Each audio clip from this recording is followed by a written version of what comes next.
hoy llegó un mensaje de Rusia. Mientras Zelensky arrullaba a Trump en Mar-a-Lago, drones ucranianos atacaron de manera traicionera la residencia de Putin. Bueno, para ser exactos, no atacaron, sino que intentaron atacar una de las residencias, pero no lo lograron, porque las valientes defensas aéreas rusas los detuvieron por completo, los destruyeron y no permitieron que se acercaran ni siquiera a una de las 147 residencias del líder. De ese ataque vil contra su querido. Es decir, más bien, intentos de ataque sí que son más viles que la destrucción de Mariupol, Bucha y Yarkov. Bueno, probablemente sí a todos o tal vez 12 veces más vil. Por eso Rusia renuncia a todas, absolutamente a todas las palabras, promesas, juramentos y garantías que antes dio a Estados Unidos, Europa, Ucrania y al Kambatí en el siglo XIII, pero aún no se ha cumplido, así que Rusia planeaba cumplirlo, pero ahora ya no lo hará. ¿Qué significa esto?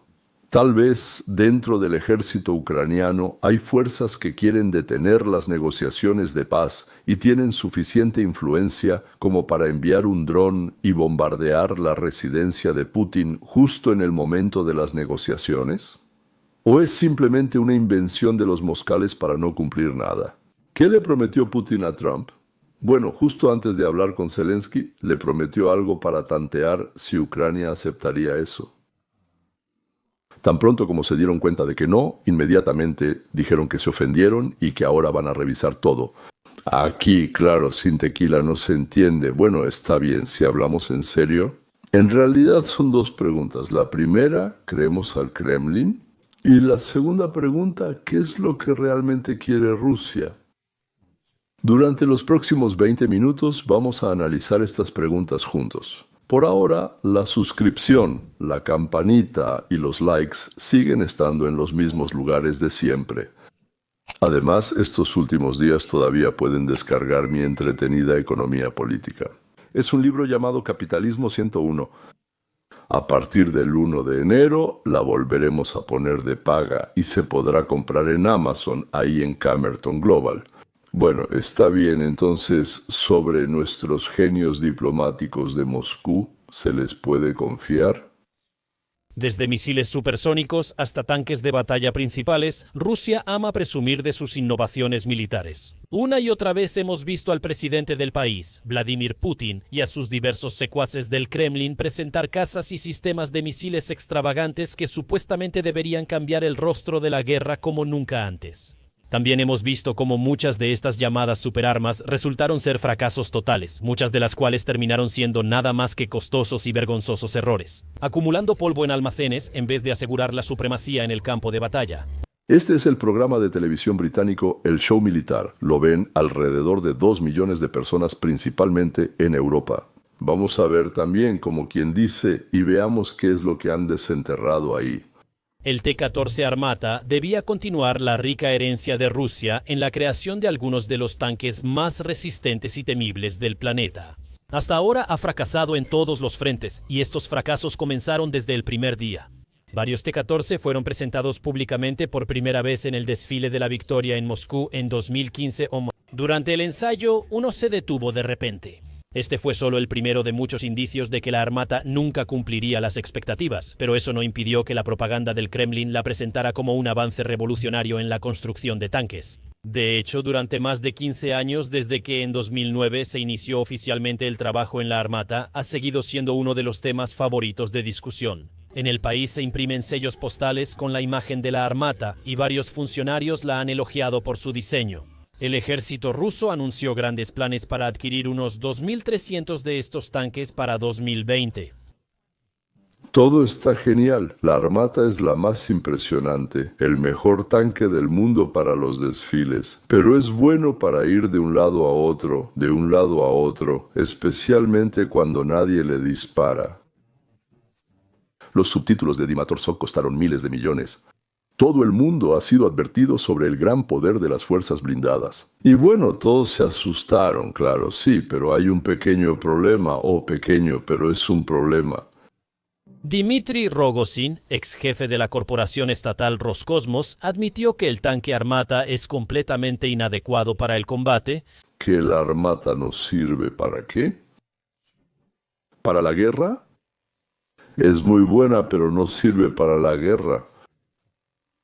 Entonces la hicieron para los desfiles como un espantapájaros. Y claro, también se llevaron 1.000 millones o 2, no los robaron, los comunizaron. Ya no hay comunismo, pero siguen comunizando. Y todos, por supuesto, sí, desde los más pequeños hasta los más grandes. Sí, hasta los más grandes, sí. La residencia que fue bombardeada o que los drones ucranianos Armata querían bombardear podría haber ahuyentado a esos malditos ucranianos, como los llaman hoy en Moscú, solo por ser de Transcarpacia. Bueno, pero... Además, en 2024, Sergei Chemezov, jefe de Rostec, admitió que este tanque era demasiado caro para usar en Ucrania. Las fuerzas rusas prefirieron en su lugar confiar en alternativas, incluyendo el T-90 y tanques soviéticos de hace décadas, como el T-62. Bueno. Entonces atacamos el tanque. Sí, a veces uno comete errores, quizá 2. Lo mismo ocurre con el Sukhoi Su-70 y 5 Shah y Mat, que fue anunciado como el futuro avión insignia de combate de la Fuerza Aérea de Rusia, pero aún no ha realizado un solo vuelo exitoso. Rusia presentó este caza de quinta generación en 2021 en 2 grandes exhibiciones aéreas en Moscú y Dubái. En ambos casos, el avión presentado no era más que una maqueta, un modelo que no podía volar y que no tenía absolutamente ningún valor militar real. Pero los funcionarios prometieron que el Checkmate despegaría, pero eso no volvió a suceder. El primer vuelo del Checkmate se pospuso para 2024, luego para 2025 y después para 2026. Bueno. Es decir, ni siquiera ha despegado en lo absoluto, pero hablaron de él en 2020, prometiendo a todos. Superar a todos en 2021 siendo más rápido, más inteligente y por supuesto el más bonito. Bueno, igualito a Vladimir Vladimirovich Putin. Pero aún así, el tiempo y los miles de millones gastados en el desarrollo y perfeccionamiento de este milagro, al final llevaron a algo. Por ahora, estos frascos de perfume inspirados en el Su-75 resultaron más efectivos que el propio caza. El piloto de pruebas Sergei Bogdan recientemente pidió ayuda divina solo para lograr despegar el Checkmate. El piloto de pruebas comentó que para levantar el Su-75 Shahmat, probablemente en ruso sí, se necesita aire. ¿La voluntad de Dios? Aún no de cualquier Dios. Lo mejor sería invitar, por supuesto, al israelí, entonces despegará, pero si no, no despegará. El Su-75 fue anunciado como mejor que el F-35 y que fácilmente superaría a una decena de F-35 si se presentara la oportunidad, pero simplemente no se presentó la oportunidad. Funcionarios aseguran que el caza Checkmate tendrá avanzados sistemas de guerra electrónica, lo que supuestamente lo convierte en un temible demonio del combate aéreo. Incluso en enfrentamientos directos con los mejores cazas de quinta generación, como el F-35 y el F-22. Sin embargo, hay un problema. Rusia no tiene aviónica capaz de detectar al F-35 y F-22 antes de que lancen misiles aire-aire. Es decir, mucho antes de que el Su-75 dispare, despegue y pueda detectar al F-35. Por ejemplo, ya habrá sido derribado por un misil lanzado desde ese mismo F-35, pero claro, eso es suponiendo que el Su despegue. Además, el alcance de los misiles aire-aire estadounidenses es mayor que el de cualquier análogo ruso, y los misiles rusos de largo alcance solo funcionan con el apoyo de aviones de alerta temprana, como el A-50. Rusia solo tiene alrededor de una docena de A-50 y Ucrania los ha dañado y destruido durante la guerra. En resumen, el Su-75 por ahora solo vive de palabras. Moscú puede afirmar que este avión supera al F-35, pero el F-35 está probado en combate, tiene un largo historial de misiones y tareas exitosas. El Su-75 por ahora solo es un concepto. Hay que cambiarle el nombre al avión y en vez de Su-75 Shahmat llamarlo o Puf o Pum. Pero no solo en el aire y en tierra. El desarrollo más reciente de Rusia no cumple con los parámetros anunciados. En el agua, en la zona acuática, los rusos tienen el mismo problema. Casi todos los científicos talentosos, investigadores, ingenieros e inventores se han ido de ellos. Los que se quedaron, pues no pueden crear. Pueden estar al lado y hacerse los importantes, pueden copiar, a veces cambiar algo, pero crear algo nuevo en ninguna rama del conocimiento les sale a la Rusia de Putin. Porque cuando no hay libertad, no hay creatividad, no nace nada en ese ambiente. El país también se ha enfrentado a muchos fracasos.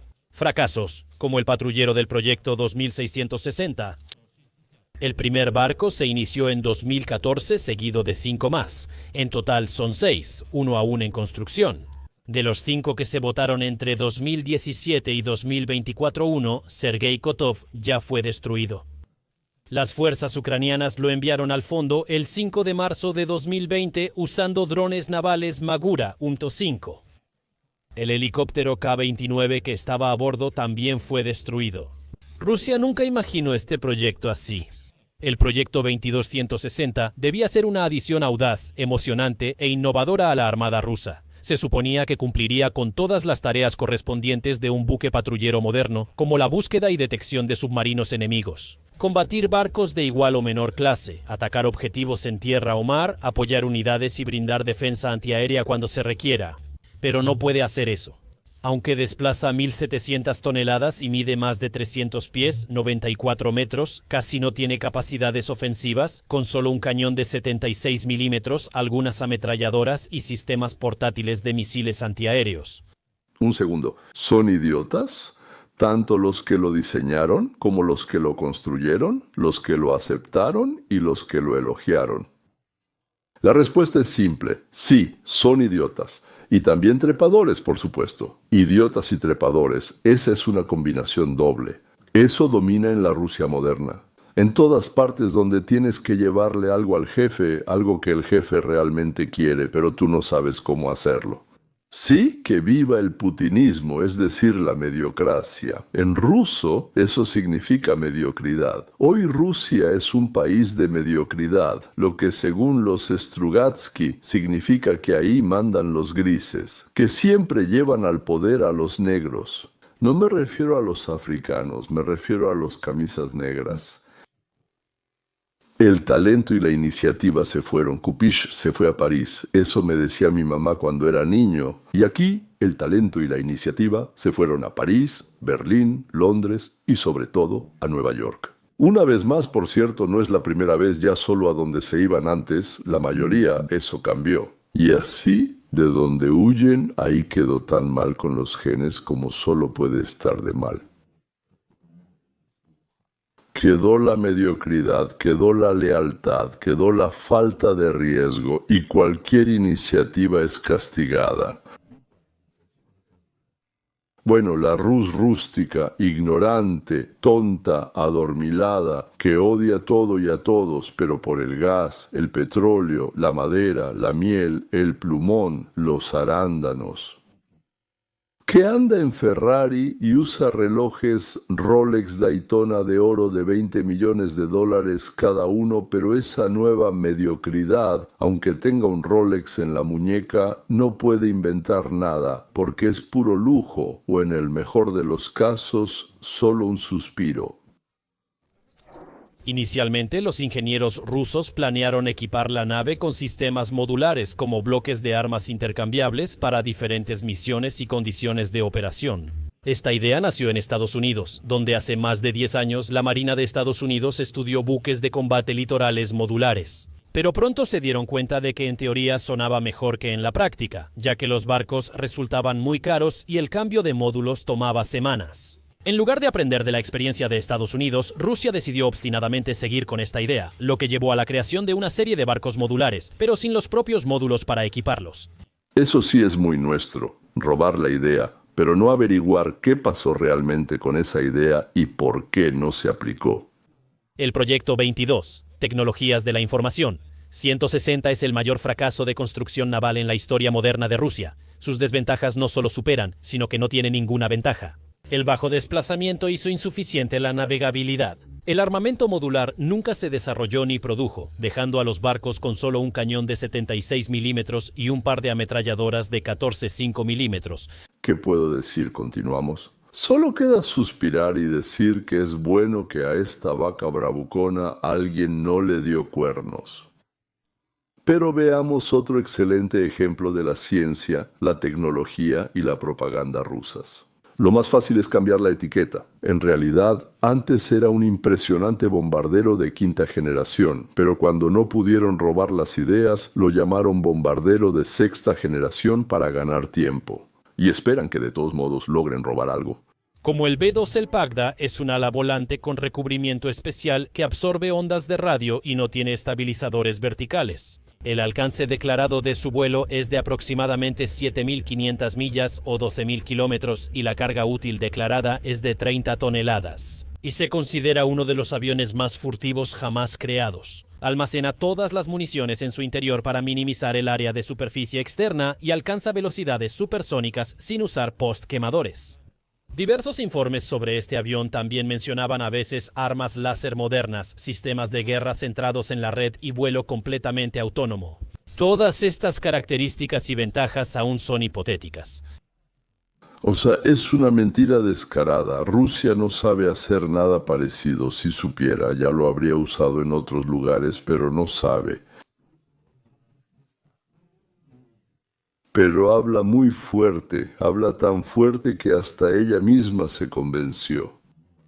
Mientras tanto, el mayor rival de Rusia, Estados Unidos, lleva décadas usando bombarderos furtivos y el análogo del Kremlin no avanza en absoluto. Sin embargo, las fuerzas aéreas aún deben operar con una flota cada vez más obsoleta y desgastada de bombarderos soviéticos Tu-90 y 5 para realizar sus misiones. Como se sabe, las fuerzas ucranianas inutilizaron numerosos Tu-95 en la operación Telaraña. Los comandantes rusos necesitan desesperadamente un nuevo bombardero más potente para reemplazarlos, como el Pagda. Pero sus sueños no están destinados a hacerse realidad, a pesar de que muchas fábricas han estado trabajando activamente en este proyecto durante varios años, incluyendo la fábrica de aviación de Kazán, la compañía Beriyevo y la fábrica de aviación de Novosibirsk. Ninguno ha demostrado estar cerca de terminar. Mientras tanto, como otra vergonzosa marca que Rusia debe soportar, Estados Unidos ya ha pasado al bombardero de nueva generación B-21, Raider. Esto es relevante porque Rusia enfrenta sanciones cada vez más estrictas sobre productos que puede importar, como electrónica, maquinaria y otros materiales. Para la industria de defensa. Es extremadamente poco probable que el proyecto Pagda logre algún progreso significativo, a menos que la guerra termine y las sanciones finalmente sean levantadas. En un futuro previsible, al igual que muchos otros proyectos fallidos de Rusia, Pagda permanecerá en suspenso, y las fuerzas armadas del país seguirán utilizando equipo débil, desgastado y oxidado. En Ucrania, los medios ucranianos son anticuados, obsoletos y frágiles. Con bastante frecuencia, los bots de Rusia me escriben que la ciencia rusa es la mejor, lo que me recuerda a un chiste. La parálisis soviética es la más progresista del mundo. Tienen un cohete que vuela directamente desde el Kremlin, directo a Mar-a-Lago y cae en el comedor. Tienen el único aparato en el mundo que vuela mucho más rápido que la luz. La luz no puede alcanzarlo. Tienen motores que funcionan con agua, tienen eso, pero no lo usan en Ucrania porque sienten lástima por los ucranianos. ¿Les creemos? La respuesta será complicada, o sea, no será de una sola palabra, sino de más de 2 palabras. La respuesta sería así. ¿Somos completamente tontos? O sea, bueno, tal vez sí seamos completamente tontos, pero no a ese grado. Entonces, ya respondimos a una pregunta. ¿Confiamos en el gobierno de Putin?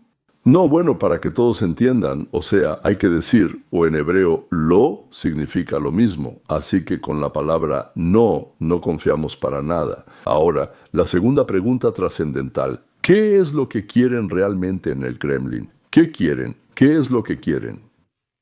¿Continuar la guerra? No querían para nada, cuando en el 22 recibieron un golpe en la cara, pero luego decidieron que, mientras menos población viva en su territorio, menos preocupaciones tendrán. La población debe ser atendida, quieran o no, aunque solo se les dé un rublo. Entonces mandaron a los presos, a los locos, a los borrachos de las calles de la ciudad al matadero y realmente quieren que los maten en la mayor cantidad posible.